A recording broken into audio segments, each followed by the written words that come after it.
আসসালামু আলাইকুম দর্শক, স্বাগত জানাচ্ছি ভিলেজ কিচেনে মজাদার হাঁসের মাংস ভুনার রেসিপিটি দেখার জন্য।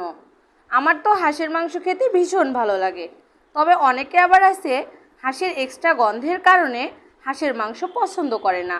তাদের জন্য বলছি, আপনারা যদি এই রেসিপি ফলো করে সেম পদ্ধতিতে রান্না করেন তাহলে গন্ধ তো থাকবেই না, খেতে হবে দুর্দান্ত। আশা করছি আমার আজকের রেসিপি আপনাদের কাছে ভালো লাগবে। যদি ভালো লাগে প্লিজ চ্যানেলটি সাবস্ক্রাইব করে আমার পাশে থাকবেন। আমি এখানে হাঁসের মাংস হালকা গরম পানি দিয়ে ধুয়ে নিয়েছি।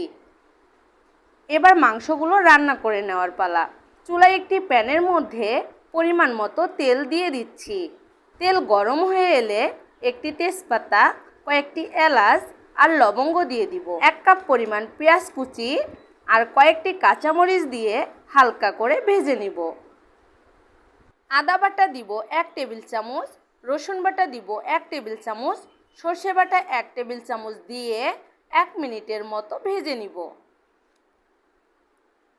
সামান্য একটু পানি দিয়ে দিব যাতে করে শুকনো মশলা দেওয়ার পর পুড়ে না যায়। হলুদ গুঁড়া দিব 1 চা চামচ, মরিচের গুঁড়া দিব 2 চা চামচ, জিরা ধনিয়ার গুঁড়া দিব 1 চা চামচ, লবণ স্বাদ মতো দিয়ে পেঁয়াজের সাথে মিশিয়ে নিব।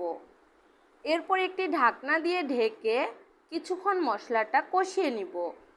এখন ধুয়ে রাখা হাঁসের মাংস মশলার মধ্যে দিয়ে দিব। একটু নেড়ে নিয়ে ঢাকনার সাহায্যে ঢেকে দিব।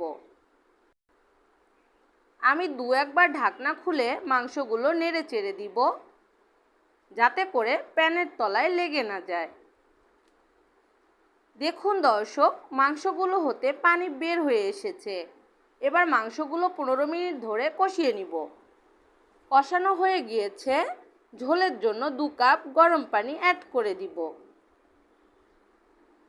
1 চা চামচ গরম মশলার গুঁড়ো ছড়িয়ে আবারও ঢাকনা দিয়ে ঢেকে দিব।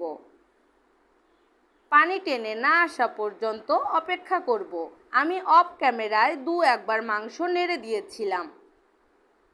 দেখুন ঝোল টেনে মাখো মাখো হয়ে এসেছে। এবার পরিবেশনের জন্য চুলা থেকে নামিয়ে নিব। এই তো রেডি হয়ে গেল দুর্দান্ত স্বাদের গন্ধ ছাড়া হাঁসের মাংস ভুনা রেসিপি। আশা করছি আমার আজকের রেসিপি আপনাদের কাছে ভালো লেগেছে। যদি ভালো লেগে থাকে তাহলে আমার চ্যানেলটি লাইক, কমেন্ট, শেয়ার এবং সাবস্ক্রাইব করে দিবেন। আল্লাহ হাফেজ।